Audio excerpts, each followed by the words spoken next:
एक बड़े महत्वपूर्ण पुस्तक the last hero of Banaras Babu Jagat Singh पुस्तक का मंथन और विमर्श भी है।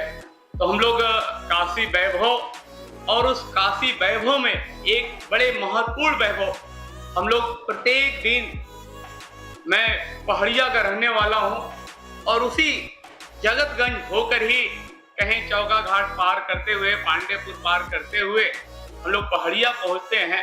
और निश्चित तौर पर आज उसी महान विभूति के संबंध में भी हम लोग चर्चा पर चर्चा करेंगे।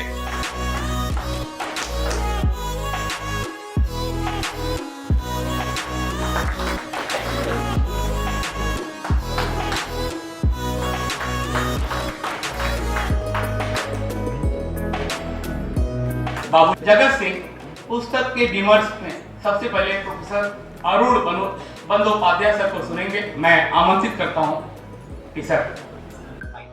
A double privilege to be a speaker in the book discussion. It is a double privilege as I committed myself to Pradeep Narayan Singh of Jagatganj Raj Parivar to say something in the last few months, and also to the organizers of the international seminar of Kashi Vaibhav at the History Department, BHU. I tried to convince the head of the department and the convener that this would be very important subject of discussion in this Kashi Vaibhav.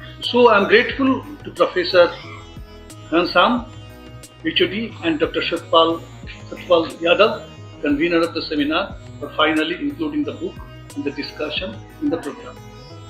The book now going to be discussed in this session is titled The Lost Hero of Banaras, Babu Jagat Singh, and written by, as I told, H.A. Qureshi and Shreya Pathak, and is published by Primus from New Delhi in 2024. To a large extent, the book is the product of Jagat Singh Royal Family Project. It has already made a commotion in the wider circles, several book discussions in lit festivals and elsewhere, and a Hindi translation of the book is already published, and its Bengali translation is being planned. The book is an important publication on several grounds. I think there are many speakers earlier on the book. I think my colleague and student also, Rajshekhar Basu, also spoke on the book in the Lit Festival.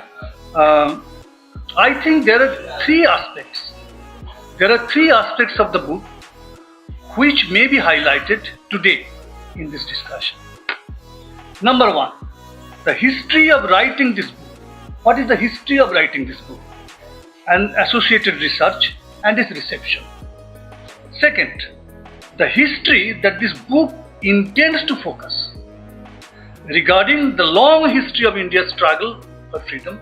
It's a long history from the British rule, highlighting arenas otherwise ignored,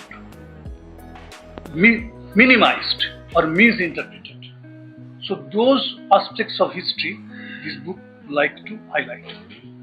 Thirdly, which is generally not being spoken about, and which is little bit my addition to it, several implications of this work, which may be extended, critically appreciated, further researched on, and placed in a new historiographical direction. So from where should we go? So this is also there. The book is a history of Banaras Raj, both its senior and junior branch, in the twilight context of politics and power of the 18th century, with special reference to Babu Jagat Singh in historical perspective. This is the book. Here, the apparent stakeholders at different points of time were the Nawab of Awadh or its agents, the Banaras Rajas and their associates, and the East India Company. There are three stakeholders. One of its authors, H.A. Qureshi, who was actually a geologist, learned Arabic and Persian, and wrote several books on the period. Had previously worked on Nawab Wajir Ali Khan of Awadh. The book was published in 2002. And the Awadh rulers' relation with the English. This book was published in 2003, also dealing with the Rajas of Benares. Indeed, he lamented that at that time he did not give much importance to Jagat Singh. When this project proposal came, he gave much more importance. The other author is Shreya Pathak, who had already a book to her credit, The Ruling Dynasty of Benares State, which was published in 2014, to her credit. But the present book, I repeat, is the product of further research initiated by, as I mentioned, JSRFP, that Jagat Singh Royal Family Project, culminating in a draft which is kept as Resistance and Reflection of Poor Jagatganj Rajporivar of Benares. That was the thing that they originally prepared, which was handed over to the two authors, who substantially improved it as the current monograph. This is my understanding. As Qureshi writes, I carried out an attentive and critical examination of all the material collected for the fulfillment of the objectives of the project. It helped me solve the mystification created by an important episode in the life of Jagat Singh, an episode which took place in 1796. He thought in that way. But I say, however, the book and the rich associated research finally covers more than that. It is not only in 1796, of course also in 1799, and the entire background and foreground, both. It is to be noted as aptly narrated in the book with the archival sources, very rich archival sources, very rich archival sources taken from National Archives, India Office Library, National Library, so many other sources, etc., etc. How, with the decline of the Mughal state in the 18th century, the Nawab of Awadh had to face different vicissitudes, rise and fall, different vicissitudes, and the frantic search of Nawab Wajir Ali began. How the family of Benares Raj came into prominence during this period, 18th century, and subsequently division within the family and union of its different branches over time, and the rising power and position of the English East India Company with a special reference to the activities of Governor Generals such as Warren Hastings, Cornwallis and Wellesley. All these are included in this narrative. So it is a very interesting tripartite struggle.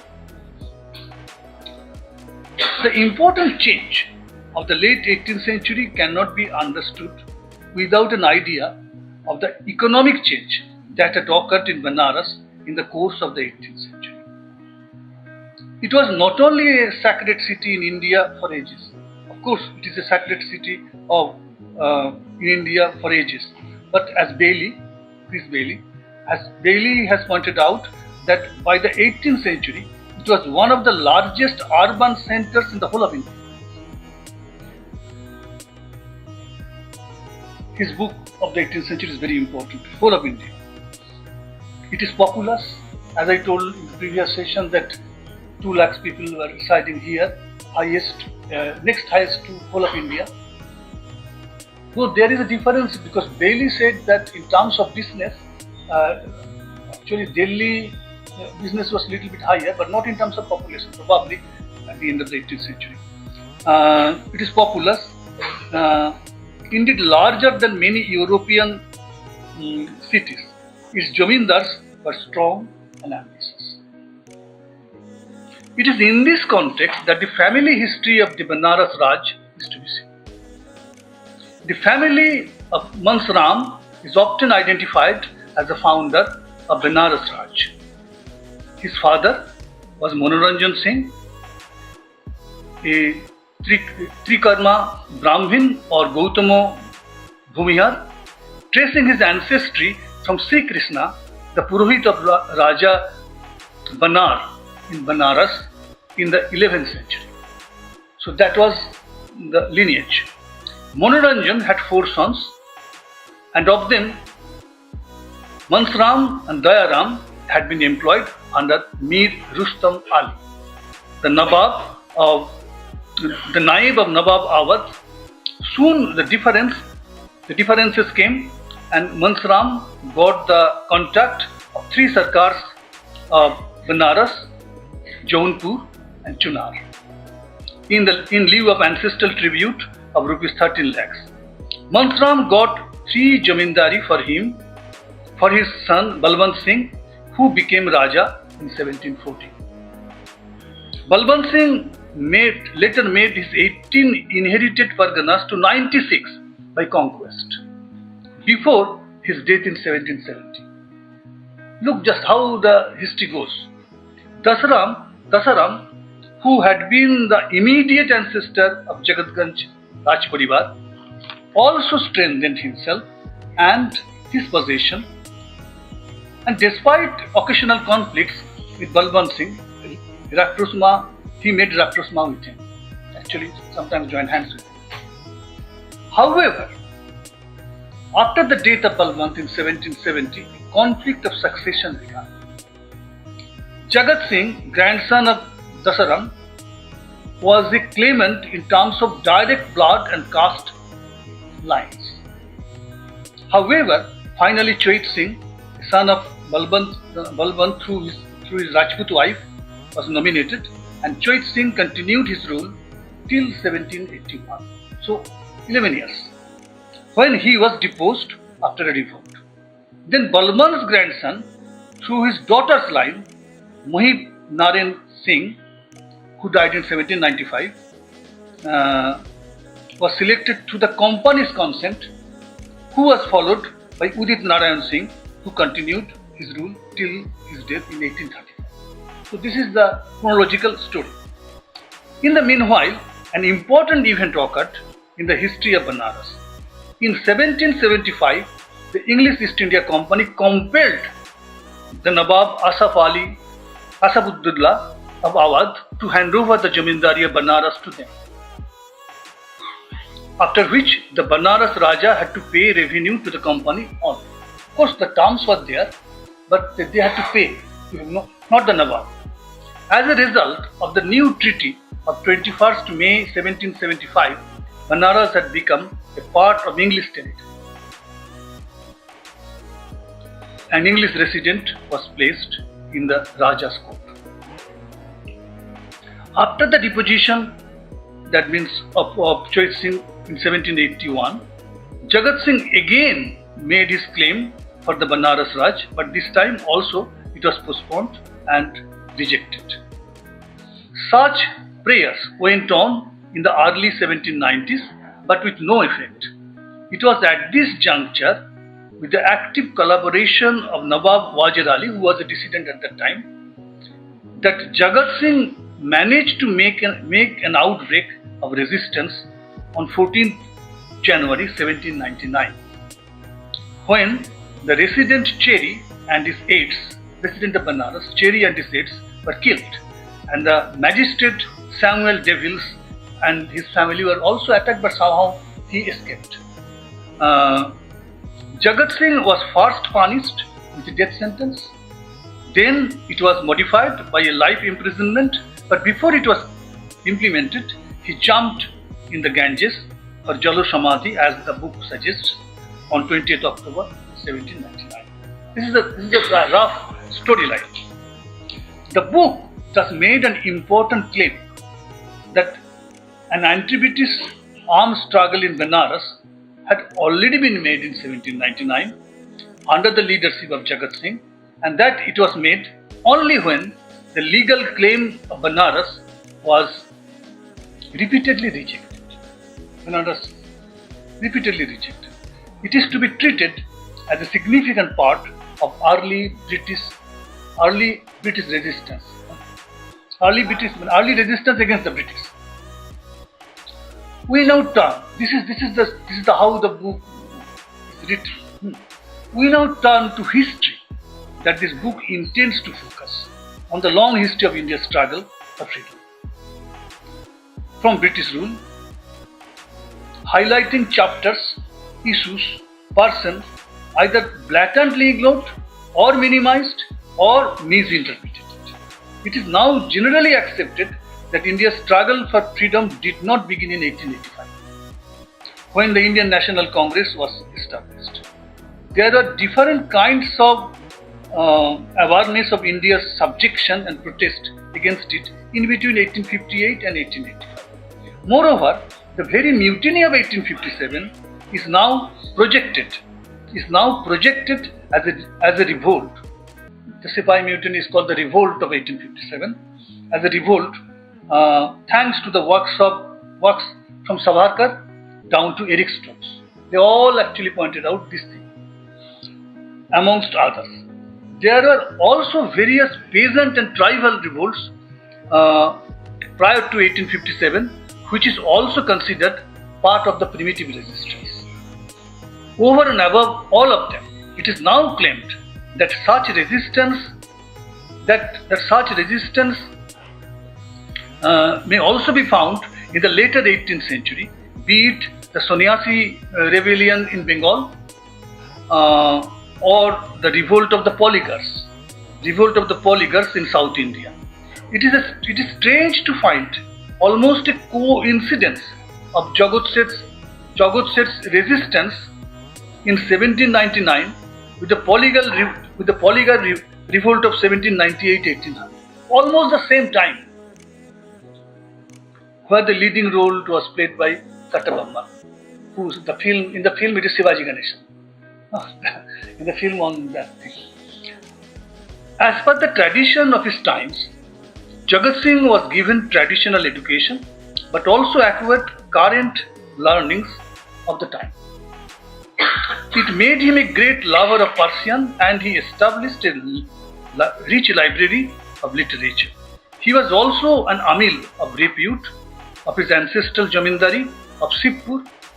We crossed Shivpur from airport to beach. That's Shivpur. Shivpur and Katihar with an annual revenue of rupees 2.12 lakh. He established a small town and market and was extremely popular during his time. So much so that Raja Mohib Narayan was jealous of him. He was more popular. There is no doubt of Jagat Singh's natural capacity of acting as a leader of the Jamindars, so much so that he was charged by a senior judge as the prime mover of the conspiracy of 1796 that was talked by Qureshi. Qureshi and also Shreya Pathak, Qureshi et al. Rejected the charge as his intentions were not violent at that time. It was a case of plunder of public treasury, but he was acquitted. However, Jagat Singh was quite aware of the widespread discontent against the British. The company's dealings led to this discontentment as their exploitative tendencies for sucking as much surplus of revenue as possible from their allies as possible indirectly led to the economic downfall. Even the development during Choit Singh's rule as the senior Raja Banaras proved this. He was continuously asked for money, violating all the norms of the Treaty of 1775. All the norms on behalf of the company. Now, why company was asking so much money? My teacher, Professor Amolesh Tripathi, once upon a time wrote a book called Trade and Finance of the Bengal Presidency. And he said that in spite of the grant of Diwani, always the company was short of money because company was expanding its empire elsewhere and all the money was coming from the Bengal thing, and Bengal, within the Bengal thing, Benares was part of it. So, Amolesh Tripathi has argued this was a compulsion because of the economic exigencies of the territorial expansion of the company elsewhere in India. N.K. Sinha, who was my teacher's teacher, and also I met him when I was very young, however, has taken a nationalist line by linking it to to the anarchic character of the company's early rule for its maximization drive. Indeed, Inkesina student Suprakash Sannal wrote a dissertation actually on the Choit Singh type of thing, actually what kind of certain kind of demands were coming from that, and Choit Singh also compromised but did not do it. At the time he had to do something else and he was deposed. Maximization of revenue, violating all norms. It was not unlikely that Jagat Singh was unaware of it. This is my hunch. Because Jagat Singh was a literate person and Pandit also, and Persian and all these things he knew. Jagat Singh initially took a peaceful line of prayers and petitions, like early nationalists. Early nationalists also did the same thing. Both in 1781, after the deposition of Choit Singh, and in 1795, after the death of Mahib Narayan Singh, Jagat Singh appealed to the company to consider his claim of succession to the Banaras Raj on the ground that succession through female line was not the accepted norm according to the Hindu Shastras, and that the company's action in 1770 and 1781 was self-contradictory. Company once upon a time accepted, then not accepted also. Because in the case of Choit Singh, it accepted that female line would not work, but in the case of after Choit Singh, it did. But no action was taken on this petition. Only Jagat Singh was given a pension of rupees 1,000 per month. It was only in 1798-99 that Jagat Singh joined hands with Wajid Ali, another deposed Nawab of Awadh. In his state, Sadat Ali Khan came there. And in the secret meeting with Sukram Das, who was a Vaishnava Brahmin and agent of Wajid Ali. See, interestingly, how 18th century was worked. Chauve was trying to argue that Benares has a long history, ancient part and modern part, but we should not ignore the medieval part. So, but long history, actually everything was connected, you see. Vaishnava Brahmin and agent of Wajid Ali, Jagat Singh assured the help of 4,800 foot soldiers and 53 horses immediately. That was his first list. And then another 81,000 men later, second list. So two lists actually he provided in the secret meeting. He was at that time adamant to do something great of a wider magnitude and dimensions to root out the English from every place from Banaras to Calcutta. That was actually his hidden agenda. Jagat's 60 Jamindar friends, yes, 60 Jamindar friends were willing to join his plan and offer oaths of allegiance. This is very important. How he conducted the thing. Now, despite the sudden outbreak and the complete unpreparedness of the English, it was suppressed by the English under the leadership of Erskine. But that is not the innate importance of the story. Had this army not been stationed near that Sekor and the vicinity of Banaras with considerable artillery pieces and heavy ammunition, there was every likelihood that it would have been very difficult for the English to contain the spread of resistance to a more dreaded level. So it could be another kind of 1857 at that time. Though 1857 also was also subdued. That is not the question. Now, what is the significance of discussing the book today? This is the part of actually what history it tries to focus. What kind of history the book. Now, the third thing that I am going to place before you for consideration is something which I am thinking and which I am adding on. What is the significance of discussing the book today in historiographical context? This is the last part of my discussion. The book is no doubt establishing the cardinal importance of Banaras Raj family and its component part, Jagatganj Raj Parivar, vis-a-vis the English control of it, and Jagat Singh's violent resistance of it at the end of the 18th century. The internal family dispute was also included in it.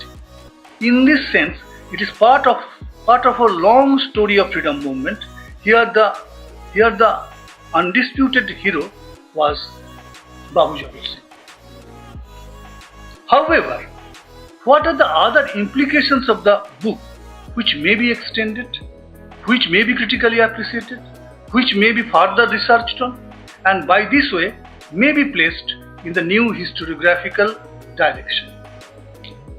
I am not giving an exhaustive list, but I wish to focus on a limited issues here. First, Benares and the sentiment of the people should be one focal point of extension of argument. We have often heard of the recalcitrant Jomindars and their henchmen, and together their continuous resistance against the external authority throughout the 18th century. It is a very different local history of Benares. And if we focus on the local history of Benares, we can focus on the 18th century. Even we can go before, and probably even in the foreground, further, that is to say after 18th century, by an extension of argument. Secondly, though it is the history of a Raj and its branch in a distinct locality, that means Benares history, local history, and their confrontation with the external authority of the East India Company in the second half of the 18th century, familial conflict between the two lines of the family came to the fore. Hence, the conflict between the senior Raj and Jagatganj Raj Parivar came to the part of our discussion. But if we inquire closely, we find that the participation of the company as a catalyst by exerting its opinion on the choice of succession. Why? How company could be a partner of the choice of succession? Sometimes misinterpreting law also. In 1770, 1781, 1795, mostly on illegal, fake or profitable grounds. These are illegal grounds, fake grounds, profitable grounds. This makes the difference of the two branches of the Raj a thin one, as both were subject to the open exploitation of the early colonization of the company. So both Choit Singh and Jagat Singh differently were actually the victim of exploitation of the company in the early period of its rule. So this is the connection also. In this sense, there is no difference of experience between Choit Singh and Jagat Singh in the long run. Thirdly, it is well known now to us that Jagat Singh, because of his control and capacity, could assemble a large number of Jamindars and their henchmen in his resistance against the British. But in one account of the second list that he provided, it is stated that he was able to assemble 9,300 men. 9,300 men belonging to various localities and his relatives. They are not Jamindars all.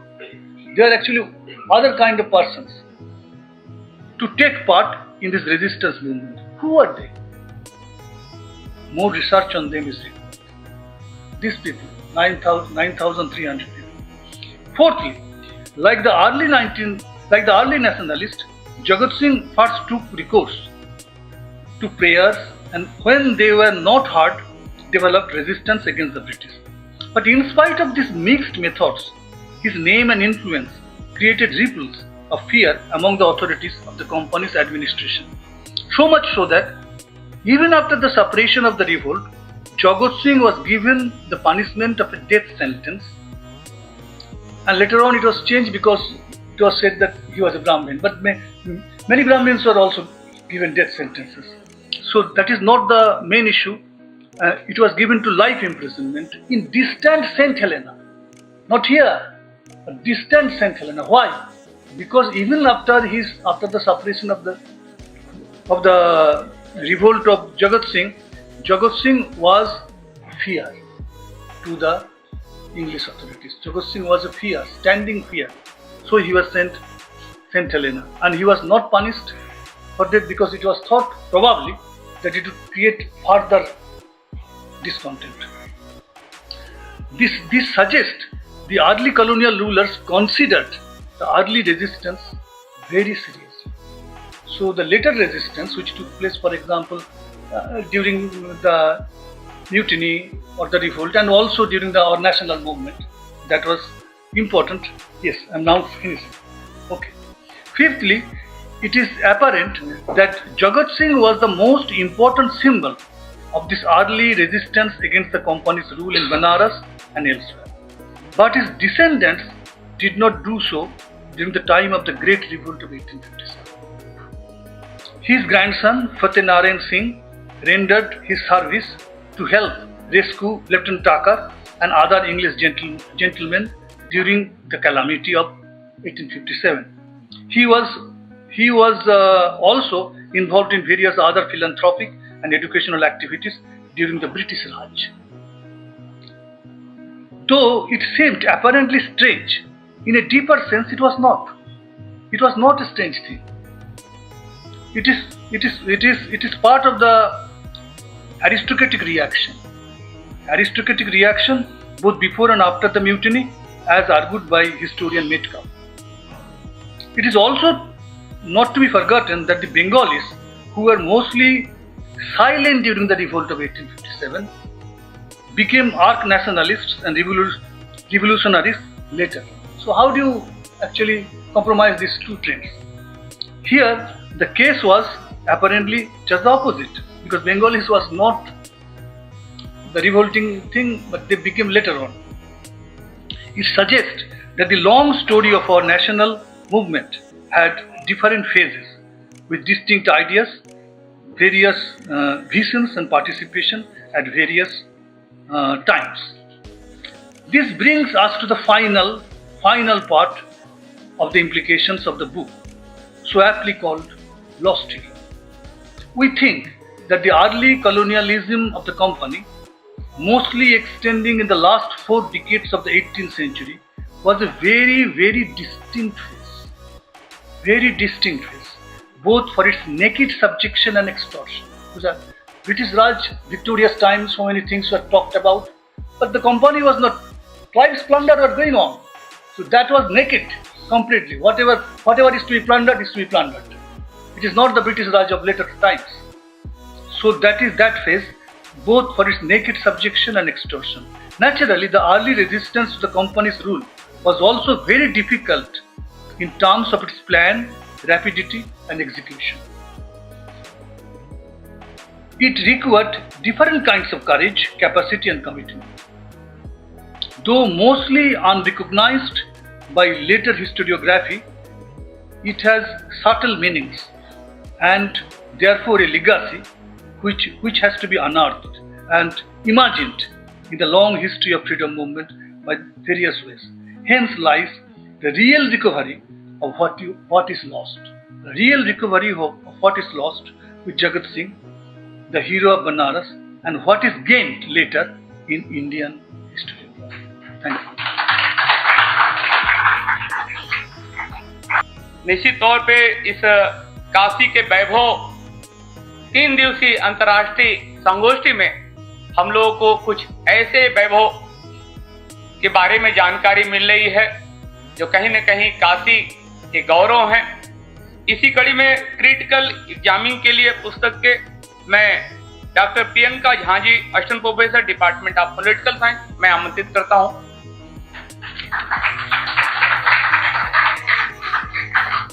Thank you, Sunkar sir. Before I start, I would just request the audience. I know it is very difficult. This is the last session. It's been a long day, but I will try to make it interesting in the sense of the larger conference. But I would also request you for your attention for this 20-25 minutes that I have sort of sketched my critical reading of the text. It is very obvious that what is a political scientist doing amongst the historians?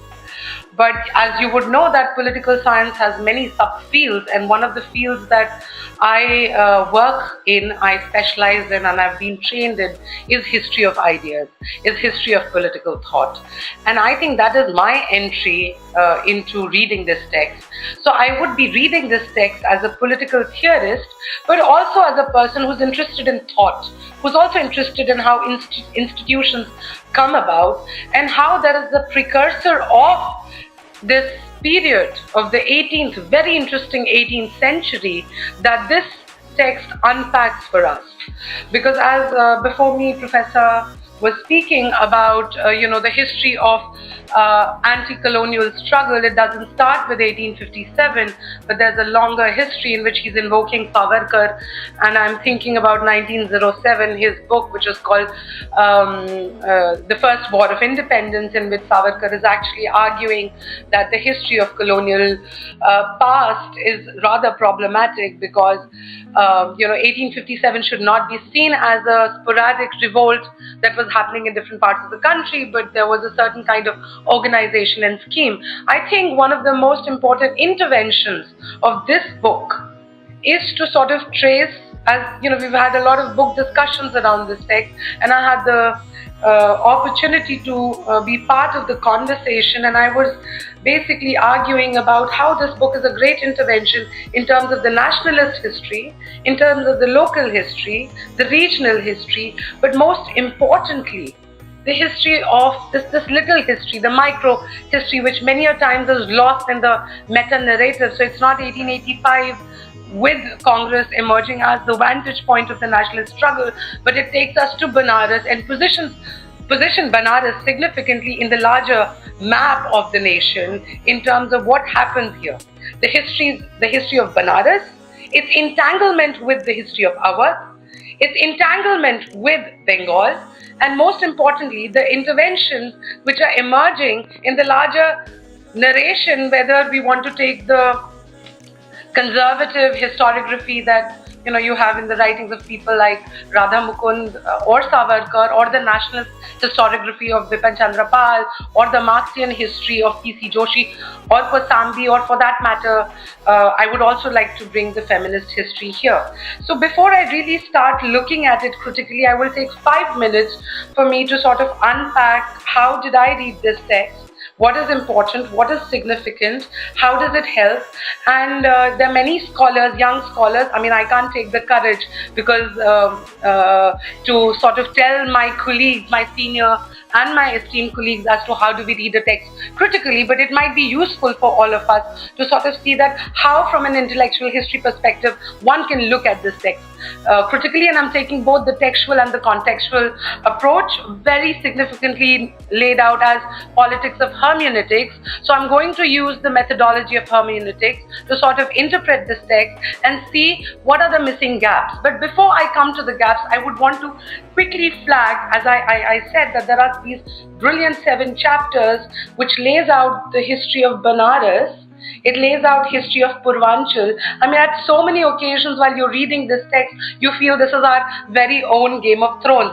Mirzapur has come much later, but if you've really seen the Game of Thrones series or the most famous book, which is the Song of Fire and Ice, you see that's happening here in Purvanchal. What is happening here? How is Jaunpur being involved in all of this? How is Buxar, Bihar being involved? How is Awadh being involved? So it also gives you a lens into looking at how there are these tensions within the Awadh family, within the Nawab family, how it is entangled with the clashes and claims happening within the family, the royal family amongst the 4 descendants of 4 big families, and also how there are these alliances. So what is interesting are the strategies and negotiations, the negotiations which are happening between the Awadh and the Banaras family with the different stakeholders, but also how are they collectively sort of negotiating with the British Raj, how the British have to take, even if they want to ignore, there's a point that they have to come here and they have to engage and sort of resolve the situation here, or understanding very well the kind of power, the kind of influence that this region, Banaras, would kind of eventually wield in their larger consolidation of power. So, as a scholar of history, when we read, we just hear about the Treaty of Allahabad and the annexation of Awadh. But what is really happening before that? What is happening in that? Where is Banaras placed in that? So when we are talking about Kashi Vaibhav, Banaras is absolutely important even in British consolidation of power. But when we talk about British, there's so much of the Bengal-centric and Delhi-centric discourse of British consolidation, that these little histories are lost. And I think these little histories are absolutely unpacking in terms of understanding the weapons of the weak, the resistance. We all talk about Foucault, we all talk about James Scott, weapons of the weak. But what was really happening? How was Jagat Singh in a position to sort of consolidate and get the kind of support? Is it simply the support which is happening in terms of the caste identity? Is it happening in terms of a freedom, the autonomous selfhood identity, or there's much more? So I think that is something that becomes absolutely important, that how did a person like Babu Jagat Singh in a very short span of time managed to create an entire cohesive mechanism of resistance to get that kind of weaponry, to get that kind of resources within a very short period of time, and also becoming a problem for British colonizers. The kind of letters which are going on, the kind of schemes which are being made, who should be deposed, who should not be deposed, is something which is absolutely fascinating. So the history of a nation state is not just through the meta-history, is not through the grand narrative. It is also the smaller, the micro-histories that becomes absolutely fascinating. Right? And also, this whole thing of people's history, I think this is very much a people's history, because nobody in the sense that, I was trying to look at bibliography and I was trying to understand what is really the state of affairs with regard to writing on the provincial history of Banaras, with regard to British Empire, with regard to consolidation of British Empire, is skewed, is minuscule. And I think that is something that at least the history departments of this region, whether it is Banaras Hindu University or all the other state universities, which is the onus is on us to sort of uncover.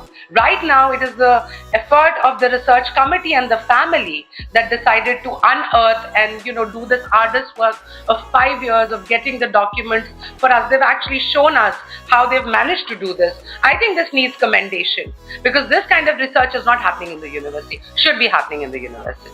So I think that is important. And then, the other thing with which I would want to start my critical sort of intervention and reading is, like in the history of ideas, we have two major approaches. One is the textual approach and the other is the contextual approach. So the textual approach, so if I want to think of Babu Jagat Singh, if I want to use Jagat Singh as a thinker, as an actor in this larger context, how do I read his life? So this text is helpful because it takes me to the important historical events which are associated with his life, his action. His life becomes a text, because many a times, because from the perspective of the gendered intellectual history, when I work with women thinkers, there are many women thinkers that you don't find much written about. So how do their lives in itself, unka jeevan hai, this is the kind of argument that we've used for Buddha also. We've used for Gandhi, when Shahid Amin talks about Gandhi as Mahatma, or Bill Grami's work on Gandhi, they are emphatic on the fact that, many a times when you don't have the sources, is there a possibility to read the lives of a thinker as a text? And I think I would want to use that as a methodology, this as a text. So the text tells you about the context, but many a times, the context also tells you about the text. So the context of this consolidation, this power struggle which is happening, this sangharsh which is happening, also tells you about Babu Jagat Singh and also his sort of alliances, his networks, people who supported him, and the relationship that kind of emerges between the deposed Awadh Nawab. I've made an entire family chart because, every time it really helps me, is Mirza Fazil Ali and his claims towards the end. So this being that this actually passes the hermeneutical enterprise. So the text is able to uncover certain truth. The text is able to tell us about the context, and the context also aids me in understanding what is happening. But there are 5 points with which I would want to sort of bring attention, which I read as the missing gaps in this text. Firstly, the structure of the book. So with regard to the ease of reading a text, so many a times the chapters would sort of flow into the other chapter and you kind of get a continuous history. But in this book, I realized that The 7 chapters are absolutely important, but the placement of the chapter needs to be reshuffled. The chapters have been successful in terms of giving me an understanding of the Mughal history, the Banaras history, as well as the Awadh history. So I am at the same time, I think that's also the strength of a book, that this wide canvas of 3 major sort of points of attention are sort of woven together. So the story emerges brilliantly. But then the problem is that these are the structural problems. So for instance, the Vanshavali should have come right in the beginning. Because then what is happening is that, you start the story and then you're going right in the middle, because the Vanshavali, which is absolutely wonderful and makes things very, very easy for the reader, but the Vanshavali is right in the middle of the book. So it would have been better that right in the beginning, if the Vanshavali, the family tree, could have been sort of elaborated, so that then the kind of question that Professor raised, whether Mansab, the 4 brothers, Mansab Ram is very much part of the entire story that we are weaving here. So that really helps. And also this helps in the ease of reading the text. So now the other major point is, so there is a very important history of the Buddhist recovery of Sarnath, the kind of claims which have been made against Babu Jagat Singh as a vilifier. Instead, this book is very important in terms of tracing the indigenous role in preservation of the Buddhist shrines. So I think this is a very important intervention. It requires a book in itself, because somehow we really need to question the claims of all these British agents in giving us our dharohar. They came across it, they chanced upon it, but I think giving the entire credibility to Cunningham, I think is an error. And this book becomes absolutely important in terms of rectifying that historical error. Somehow, we as Indians, we have this notion that till the time something is here and once it is recognized by the West, by the imperialists, we are like, yeah, this is all great. So, if someone in Oxford or Cambridge or in Harvard would write something on Jagat Singh's role in the Buddhist preservation, the whole world would be giving attention. We are saying this here, that it is not, and it also helps us. Azadi ka Amrit Mahotsav की बात की है, तो हमको ऐसे और भी ऐसे local heroes, heroines को ढूंढने की जरूरत है, जिन्होंने इन धरोहर को बड़े अच्छी तरीके से संभाल के रखा और हमको दिया. So I think it is very important that, our custodianship, our claims are being legitimized, but the way in which it just comes abruptly as chapter number 3, if I'm right.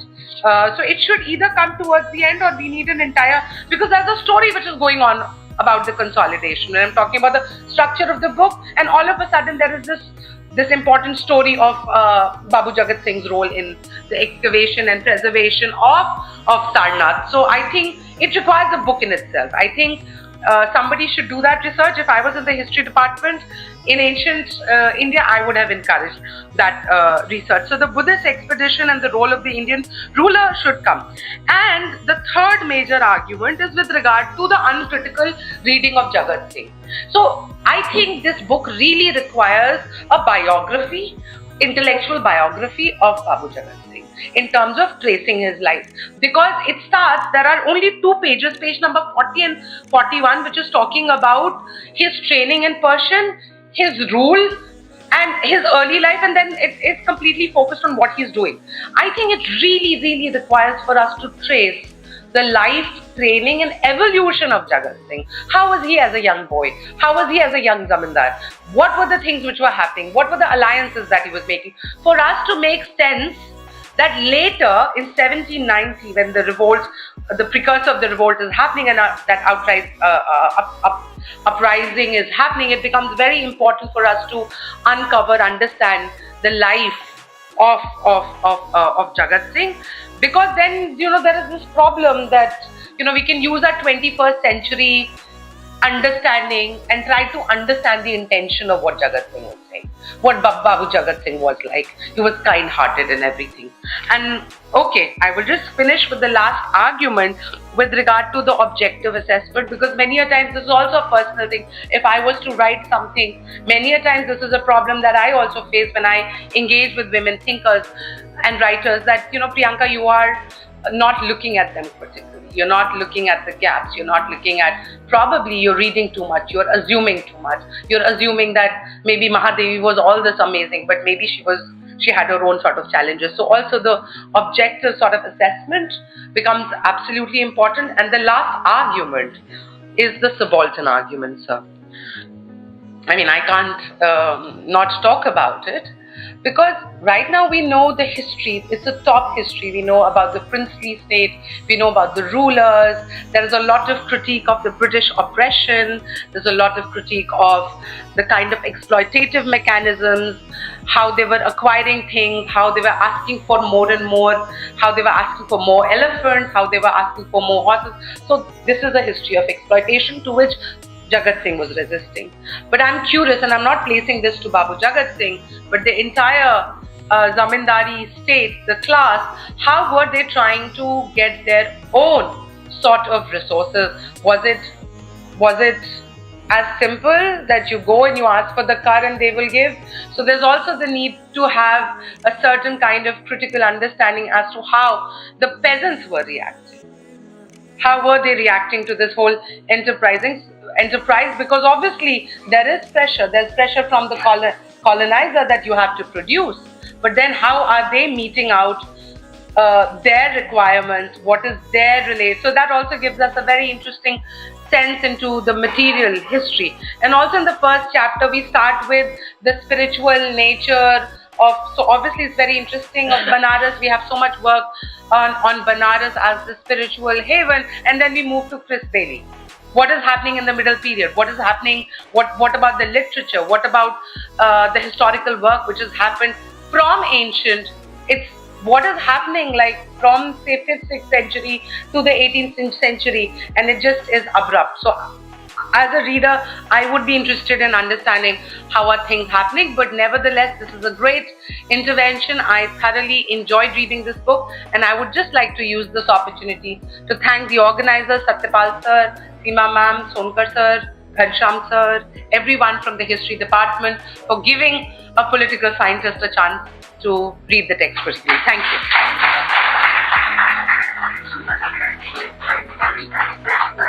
निश्चित तौर पे बाबू जगत सिंह जी को हम लोग इस काशी वैभव अंतर्राष्ट्रीय सेमिनार में उस पुस्तक पर विचार विमर्श कर रहे हैं, और यह विचार विमर्श केवल काशी तक ही नहीं, पूरे भारत होते हुए लगभग कई देशों के लोग इस अंतर्राष्ट्रीय सेमिनार में ऑनलाइन भी जुड़े हुए हैं। तो निश्चित तौर पर आप देखें कि बाबू जगत सिंह जी को विदेशों में भी याद किया जा रहा है। मैं इसी कड़ी में आज के chairperson professor A Gangadharan sir को आमंत्रित करता हूं। मंच पर बैठे हुए और फ्लोर पे है, तो सबका मेरा प्रणाम। आज के किताब के विमर्श के संदर्भ में आप लोग बहुत कुछ सुने हैं, बहुत अच्छी बात है। और एक इंटरेस्टिंग बात में मैं संक्षेपण में विचार करूंगा, क्योंकि डेमोक्रेसी और डिक्टेटरशिप के बीच में समस्या होने समय है, कोई ना कोई उसका नुकसान को बेयर करना पड़ता है। तो वो भी एक चैलेंज होता है, यानी कि we are running short of time, उसको ध्यान रखते हुए ये किताब के बारे में संक्षेपण में अगर बताने में 2-3 चीज मुझे मतलब सामने निकल कर आता है। वो सबसे पहले है, आई रियली फील दैट जब मुझे ये किताब मिला डॉक्टर सत्यपाल जी से, और उसी समय वो किताब में एक बात मुझे काफी मतलब प्रेरित किया। उसमें जो लोग हैं उससे जुड़े हुए हैं, और कहीं ना कहीं हमारा डिपार्टमेंट से, हमारे यूनिवर्सिटी से जुड़े हुए, लाइक उसका प्रस्तावना देखें, प्रोफेसर ध्रुव ने लिखा था, और उसका अनुवाद है one of our student has done, और उसी में जितना भी फोटो है उससे जो भी लोग हैं वो हमारी यूनिवर्सिटी से जुड़े हुए हैं। So that means there is a personal touch. So इसीलिए मुझे इस किताब को देखने में काफी मतलब पर्सनल एक अनुभव मिला, बिकॉज जिसको हम जानते हैं, जो इस विषय पर काम किए हैं। और एक किताब के विषय वस्तु के बारे में बात करने में जनरली मैं स्टूडेंट्स को भी बताता हूँ, कभी भी आप किताब रिव्यू करने में दो तीन बात को ध्यान रखना। सबसे पहले हम हिस्टोरियन होने के कारण से उसी किताब में कितना फुटनोट है। लगभग मैं भी गिनकर देखा 404 और 705 ऐसे कुछ है, और उसमें लगभग 60 सोर्सेस का नाम दिख रहा है। मीन्स इज वन इन अ वे एक हिस्टोरिकली वेल डॉक्यूमेंटेड वर्क, जिसके विषय पर हम लोग और भी बात कर सकते हैं। और दूसरी बात है, ये किताब के विषय पर बात करने में एक टाइटल से एक थोड़ी मेरी विचार थोड़ी अलग है। Is not the last man of the heroes of the Banaras, क्योंकि उसके बाद भी और भी कुछ बनारस और ऐसे कुछ जगत सिंह को कोई लेकर आ सकता है। Because we are in the process of reconstructing our history by restoring the people. जो लोगों को हम याद नहीं किए हैं, आज हम लोग कोशिश कर रहे हैं। This is one of our cultural challenge of the past, क्योंकि बहुत कुछ चीजों को हम खो दिए, we are lost something and we are in the process of trying to regain. और उसी रीगेनिंग प्रोसेस में कुछ बातों को हम छोड़ देते हैं, शायद आज नहीं कर पाएंगे तो आने वाले पीढ़ी बता सकता है और कोई ऐसे हीरो था। So that means what I am trying to say is that historically when we talk about it, say yet another hero of Varanasi or Banaras whom we can take it for our consideration, Jagat Singh के बारे में। और हम लोग जानते हैं history is nothing but a biography of great man, जैसे Thomas Carlyle ने कहा। लेकिन उसी से एक इम्पॉर्टेंट बात है, ग्रेट मैन थियरी के द्वारा भी हम लोग समाज के विचारधारा क्या है इसको समझ पाएंगे। One of the important aspect है, हम उत्तर प्रदेश और बिहार के इतिहास के बारे में बात करने में कम्युनिटी हिस्ट्री के संदर्भ में, तो किस तरह कम्युनिटियों को योगदान है उसको इसी किताब में देख सकते हैं। कैसे कौन किसी तरह आया और इसमें किसी समूह का विशेष दबाव कैसे हुआ और उसको कैसे उन लोगों ने कंट्रोल करने के लिए कोशिश किया।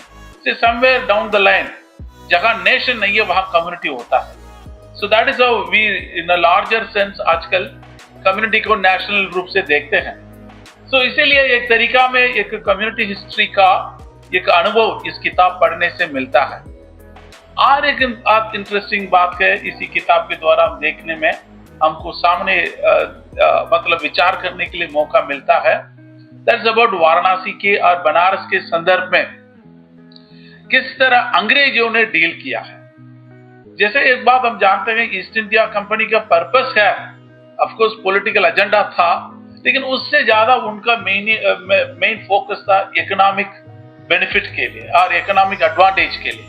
और इसीलिए वो लोग जो भी विधि और कोई भी नियम बनाया वो अपनी इकोनॉमिक एडवांटेज के अनुसार। तो इसीलिए हम लोग पूरी तरह विश्वास नहीं कर पाएंगे कोई व्यक्ति ने शासन करने के लिए आया है वो लोगों को भलाई के लिए काम कर सके, because that is one of the challenges. So therefore एक बात इसी किताब से हमको मिलता है, अंग्रेजी कंपनी ने कैसे मतलब अपना शासन को स्थापित करने के लिए प्रयास किया, उसी में क्या क्या मेथोडोलॉजी को इस्तेमाल किया। वेदर राइट और wrong that's a different thing, लेकिन बात हम लोग समझना है पॉलिटिकल पावर के लिए क्या क्या समस्या होता है और उसको कब्जा करने के लिए क्या क्या मेथड को इस्तेमाल करते हैं, इसको इसमें हम लोग विशेष रूप से देख सकते हैं। और लास्टली एक मेन पॉइंट मैं विश्वास करता हूं इस किताब से अंडरस्टैंड कर पा रहे हैं। सो अल्टीमेटली अपनी इतिहास को लिखने के लिए कोई व्यक्ति चाहिए। Unless the lion have their own historian, the history of the hunt will always glorify the hunter. जब तक शेर का अपना इतिहासकार नहीं होता है तब तक इतिहास लिखने वाले क्या करते हैं, उनको ही गौरवान्वित करते रहते हैं, शिकारियों का। So ये बात शिन्हुआ अशीबे अफ्रीकन थिंकर है, थिंग्स फॉल अपार्ट नावल में लिखा है, वो एक तरीका में सच है। और आज भी उसी रीति से हम लोग हमारे देश का महानायकों का जिंदगी को और लाइफ को एस्टिमेट करने का प्रयास करते हैं, उसी रीति से ये भी एक है। इसीलिए मैं विश्वास करता हूँ yet another hero है Jagat Singh, not the last one. Only thing is it's the duty of historians to reconstruct and resuscitate those development। मैं विश्वास करता हूँ आने वाले समय में ऐसे भी होगा, और इसी रीति से इन दिस एक्सरसाइज के द्वारा हम लोग more and more historical material को सामने लेके आएंगे, ताकि हम एक नया अनुभव के अनुसार, दृष्टिकोण के आधार पर ऐतिहासिक घटना को सारे स्रोतों के अनुसार समझाने का प्रयास करेंगे, without making or valid argument. We cannot claim our part in everything. So इसीलिए मुझे विश्वास है, और trying to reconstruct the history of those forgotten leaders or rulers or whoever it may help in the long run to understand and reconstruct the history of India in a different way, by giving importance to सारे कम्युनिटियों का, communal sense का, human nature का, और हर प्रत्येक रूप से, हर प्रत्येक शैली में, और उसी समाज के संदर्भ में हम लोग इसको अंडरस्टैंड कर सकते हैं। I think so with these words, I think so the effort that was taken by the team, which was I think so for 4 years they have been working in recollecting this material, I think so उनको भी मैं यहाँ पर विशेष रूप से उनके प्रयास को अप्रिशिएट करते हुए मैं आज का ये विशेष परिचर्चा का विमर्श को यही से मैं विराम करता हूँ, और सबका धन्यवाद। बाबू जगत सिंह राज परिवार के लोगों का एक आग्रह था कि जो आज के चेयरपर्सन हैं उनको हम लोग सम्मानित करना चाहते। मैं doctor major Arvind Kumar Singh research committee को आमंत्रित करता हूं कि कुछ ही मिनटों में कार्यक्रम